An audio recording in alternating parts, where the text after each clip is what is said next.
आघात. लेखिका प्रिया उंबरकर. वाचक स्वर सिद्धी गायकर.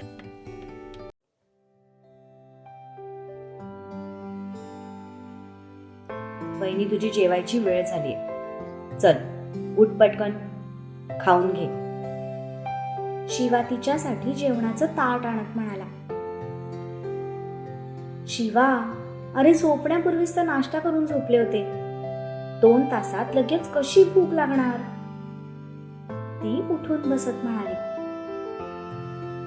ते मला काहीही माहित नाही. तुला हे सगळं खावं लागणार आहे. तो हट्टच धरून बसला. बरं ठीक आहे, तू बस, मी आलेच, असं म्हणत ती बेडवरून खाली उतरली. ती जाऊन बेसिन मधून हात धुवून आली. बाकी सगळे जेवले का? तिने विचारलं. माहित नाही, मावशींचं जेवण बनवून झालं आणि मी ताट घेऊन लगेच वरती आलो. त्याने खांदे उडवत उत्तर दिलं.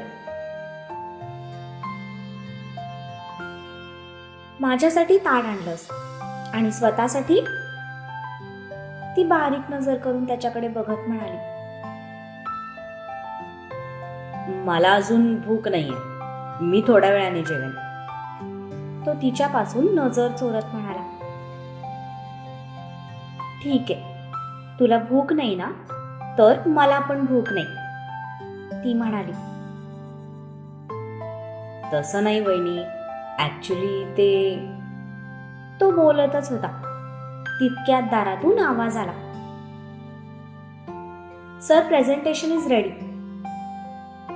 त्या आवाजाने दोघांनीही दाराच्या दिशेने पाहिलं. तू इथे? दुर्वा तिच्याकडे बघून आश्चर्याने म्हणाली. हॅलो मॅम, तारा आतमध्ये येत म्हणाली. हॅलो. दुर्वाने पण तिला हसून उत्तर दिलं. वहिनी, ऍक्च्युली मी काही फाईल्स मागवल्या होत्या, त्याच घेऊन ती आली आहे, शिवा म्हणाला. अच्छा, अरे मग पण ती जर घरी आली आहे तर तिला निदान जेवणासाठी तरी विचारशील की नाही? एक काम करू, आपण सगळे सोबतच जेवण करू. तू फ्रेश होऊन ये, तोपर्यंत आम्ही खाली जातो, दुर्वा म्हणाली. नो मॅम, माझं काम झालंच आहे. मी आता ऑफिससाठी निघणारच होते. तुमचं चालू द्या, तारा म्हणाली. हो वहिनी, जाऊ देत तिला, शिवा म्हणाला. तसं दुर्वाने नजर रोखत त्याच्याकडे पाहिलं. तिची ती नजर बघूनच त्याने मान खाली घातली. इथे मोठं कोण आहे? दुर्वाने विचारलं. तुम्ही, शिवा आणि तारा दोघांनी सोबतच उत्तर दिलं. गुड, मग मी सांगते तेच झालं पाहिजे. दुर्वाने ते ताट हातात घेतलं आणि बाहेर जाता जाता ताराचा हात पकडून तिने तिला पण सोबत नेलं. बाहेर जाताना ताराने मागे वळून शिवाकडे पाहिलं तर तो नजरेनेच तिच्यावर जाळ काढत होता. ही पोरगी आता माझ्या डोक्यावर चढायला लागली. ती जातात शिवा रागात म्हणाला.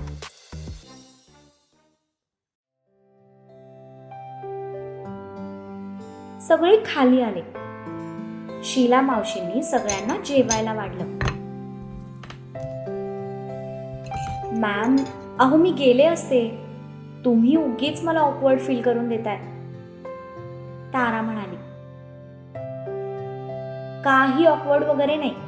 मागे आमचा शिवा आजारी होता, तेव्हा तू त्याची किती मदत केली होतीस. आज आमची टर्न आहे तुझा पाहुणचार करायची. दुर्वा स्वतः तारासाठी ताट बनवत म्हणाली. वहिनी, तुला बरं नाहीये, शीला मावशी करतील ताट, तू शांत बस बरं, शिवा रागातच म्हणाला. शिवा, मी अगदी ठणठणीत आहे. तू उगीच मला आजारी असल्याचा फील करून देऊ नकोस बरं, दुर्वा म्हणाली. यावर शिवाने फक्त एक सुस्कारा सोडला. दुर्वाने बाकी घरच्यांसोबत ताराची ओळख करून दिली. कुठली ग म्हणायची तू, संपत काकांनी विचारलं. मी पुण्याची आहे, पण जॉबसाठी सध्या इथेच राहते, तिने उत्तर दिलं. अच्छा, पुण्याला कोण कोण असतं तुझ्या घरी, अक्का साहेबांनी दुसरा प्रश्न विचारला. सगळेच आहेत, आई, बाबा, भाऊ आणि आजी, तिने जबरदस्ती स्माइल करत उत्तर दिलं. मग तू तिकडेच का नाही जॉब करत, इकडे का आलीस, पुण्याला तर किती चांगल्या चांगल्या कंपन्या आहेत, मध्येच अप्पा म्हणाले. तसं तिला ठसकाच गेला. अगं हळू, हे घे पाणी पी, दुर्वा तिच्या पाठीवर एका हाताने चोळत म्हणाली. तिने थोडं पाणी पिलं आणि ग्लास खाली ठेवला. त्यांच्या या प्रश्नांचं काय उत्तर द्यावं तेच तिला कळत नव्हतं. ऍक्च्युली मी पाटील इंडस्ट्रीचं खूप नाव ऐकलं होतं, त्यामुळे माझी इच्छा होती की निदान 1 वर्ष तरी या इंडस्ट्रीमध्ये कामाचा अनुभव घ्यावा. तिने जे सुचलं ते उत्तर दिलं. पण ते तर तू पुण्यात पण घेऊ शकली असतीस, आमची ब्रांच पुण्यात पण आहे, अप्पा म्हणाले. तशी ती शांत झाली, कारण त्यांच्या या वाक्यावर तिच्याकडे काहीही उत्तर नव्हतं. जेवण करायला बोलवून हे लोक माझ्यासोबत कौन बनेगा करोडपती का खेळतायत, ती मनातच वैतागत म्हणाली. अप्पा जाऊ देत ना, तिची इच्छा होती म्हणून आली असेल, मध्येच दुर्वाने उत्तर दिलं. तसं ताराने सुटकेचा निश्वास सोडला. जेवता जेवता ताराने हळूच तिरपी नजर काढून शिवाकडे पाहिलं, पण तो मात्र चुपचाप जेवत होता. त्याला जणू या सगळ्या कॉन्व्हर्सेशन मध्ये काडीचाही इंटरेस्ट नव्हता. शीला मावशी, मिरचीचा ठेचा आणा बरं, किती फिक्की भाजी आहे, तो मध्येच ओरडला. फिकी, किती तिखट आहे, तारा मनातच म्हणाली. आमच्या शिवाला ना जेवण अगदी ठसकेबाज लागतं बघ, जेवण तिखट नसल ना तर साहेब जेवणारच नाहीत, संपत काका हसत म्हणाले. म्हणूनच बघेल तेव्हा तोंडाने जाळ ओकत असतो. ती तोंडातल्या तोंडात पुटपुटली. तुझे वडील काय करतात ग पोरी, अक्का साहेबांनी विचारलं. माझे बाबा रिटायर्ड आर्मी ऑफिसर आहेत आणि भाऊ पण पोलीस फोर्स मध्ये आहे, तिने उत्तर दिलं. तसं शिवाला खूप जोरदार ठसका गेला. अरे हळू, आधी ही आणि आता तू, काय चाललंय तुमचं, हळूहळू जेवा की, दुर्वा त्याच्या समोर पाण्याचा ग्लास पकडत म्हणाली. त्याने तिच्या हातातून पाण्याचा ग्लास घेतला आणि थोडं पाणी पिलं. ती अशा फॅमिली बॅकग्राऊंड मधून आली असेल याचा त्याने स्वप्नातही विचार केला नव्हता. नंतर अशाच इकडच्या तिकडच्या गप्पा मारत जेवण पार पडली. तारासोबत बोलून जो तो आपापल्या रूम मध्ये निघून गेला. आता फक्त दुर्वा, तारा आणि शिवा तिघेच हॉलमध्ये बसलेले होते. सर, तुम्ही एकदा तेवढं प्रेझेंटेशन बघून घ्या, म्हणजे मला ऑफिसमध्ये जाता येईल, तारा शक्य होईल तेवढं स्वतःला नॉर्मल ठेवत म्हणाली. पण खरं तर ती खूप वैतागली होती. पाटलांनी आल्यापासून जे तिची नार्को टेस्ट सुरू केली होती ते बघून तिला इथून पळून जावंसं वाटत होतं. हो हो, तुम्ही तुमची कामं चालू द्या, मी माझ्या रूममध्ये जाऊन आराम करते. आणि तारा, मला भेटल्याशिवाय जाऊ नकोस हा. दुर्वा तिच्याकडे बघत म्हणाली. येस मॅम, ताराने स्माईल करत उत्तर दिलं.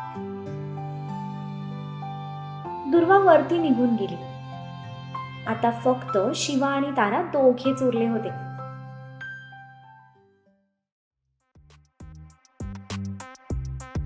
सर बघताय ना, ताराने विचारलं.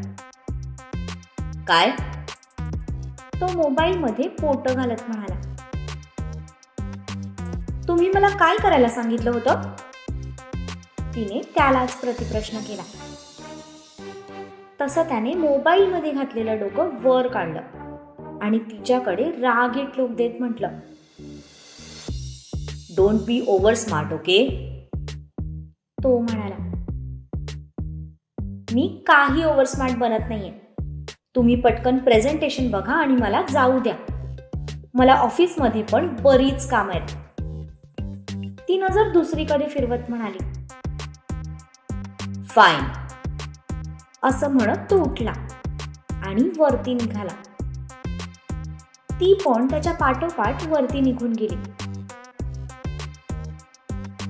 शो मी, तो सोफ्यावर बसत म्हणाला. तिने लॅपटॉप त्याच्यासमोर पकडला आणि तो रिलॅक्स सोफ्यावर बसून प्रेझेंटेशन बघू लागला.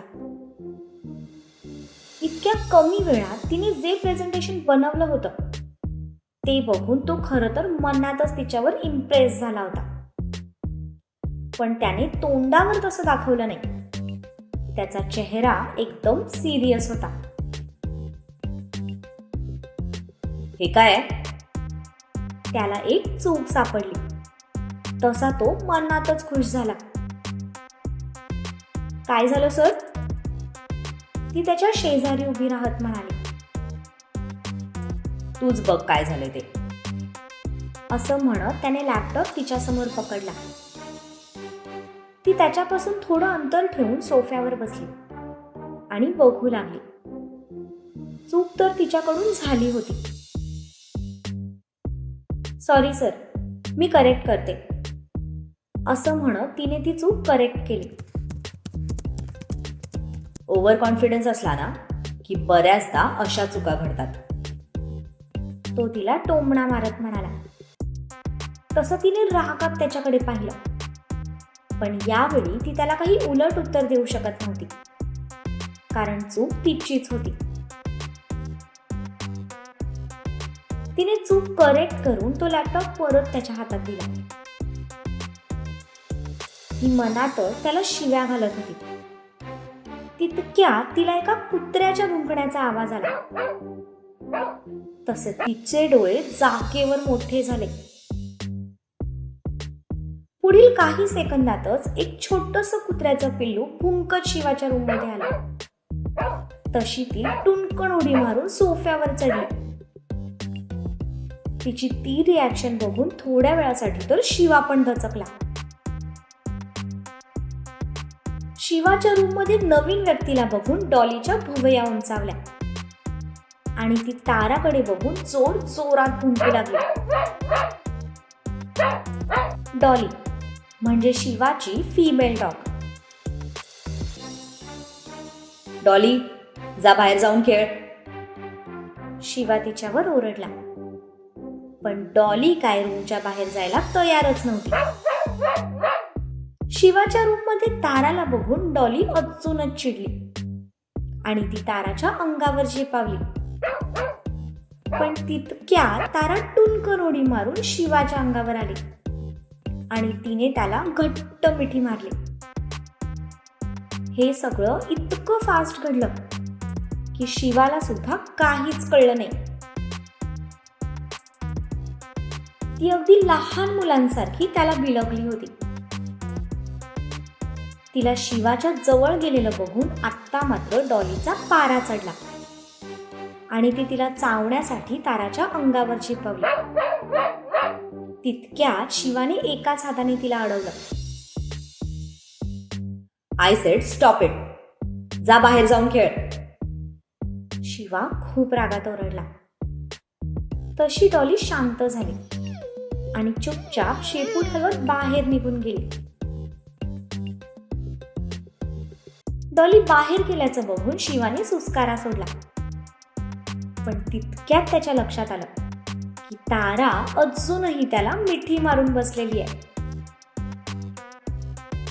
सितारा नाही, नगारा नाही, गितारा, सातारा.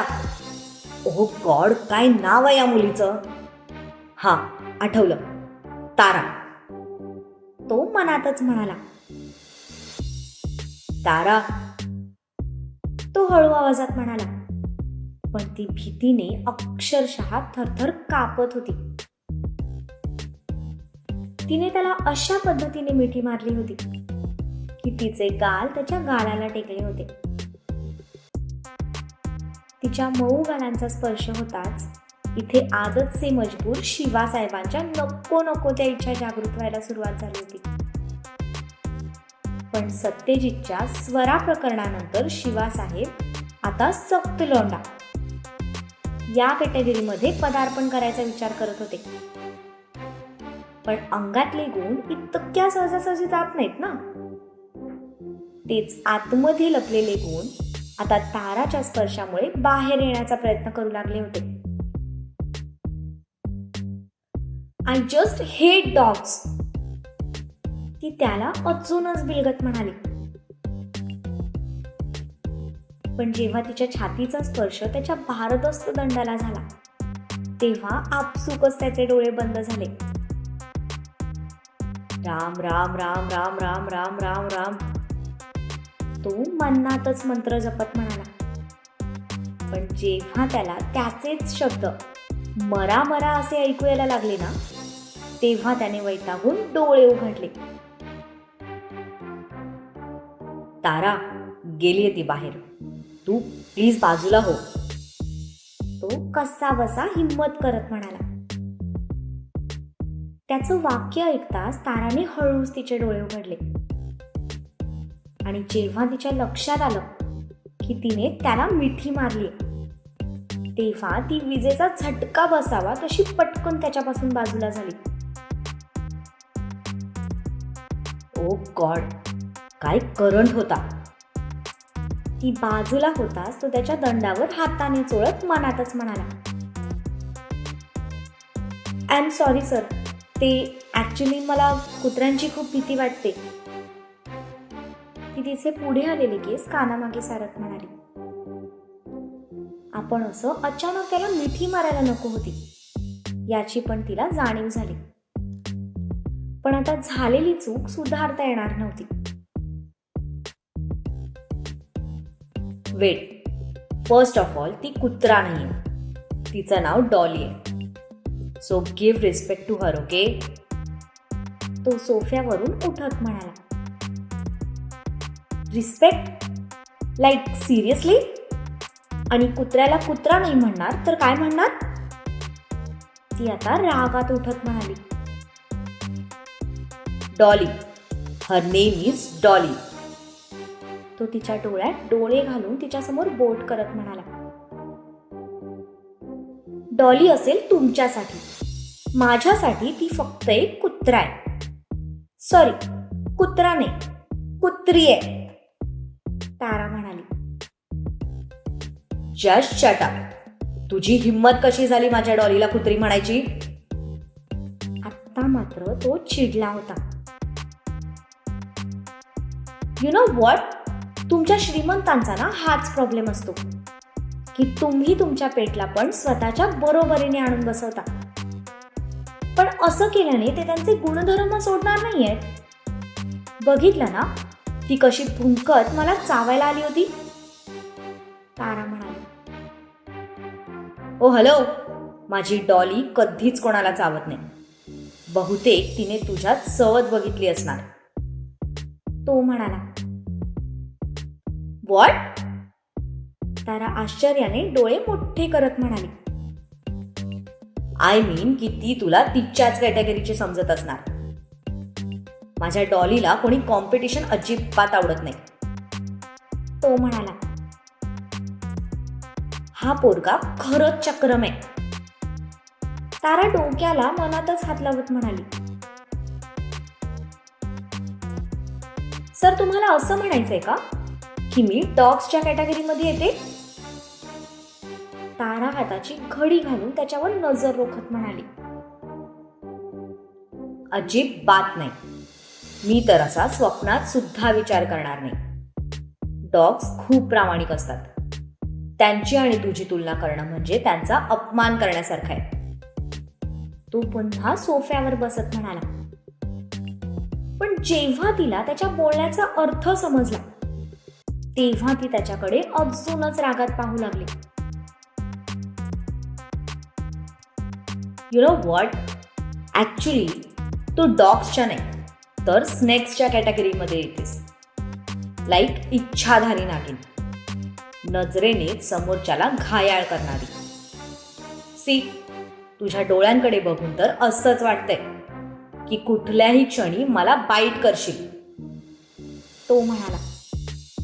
पण हे ऐकून ताराचा पारा आता हळूहळू वरती सरकायला सुरुवात झाली होती.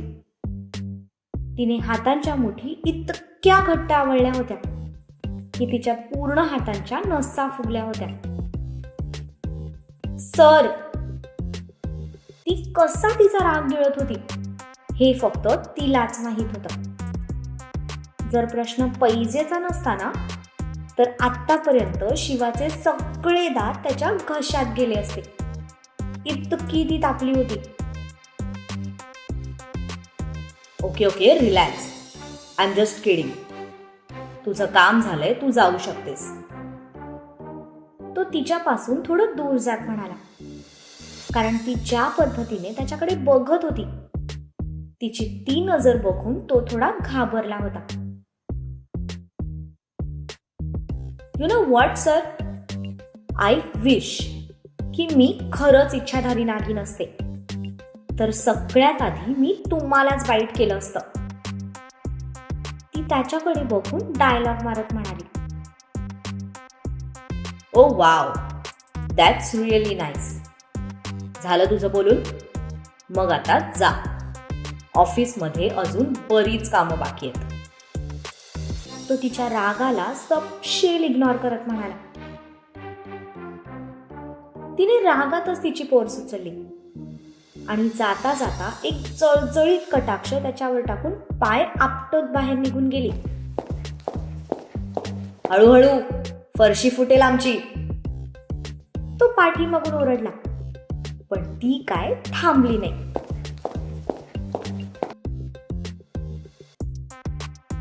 सिली गर्ल, मानलं पाहिजे हिच्या हिमतीला. चक्क या शिवराज पाटीलला टशन देते. पण काही म्हणा, पोरगी जाम हॉट आहे. तो त्याच्या दंडाला चोळत म्हणाला.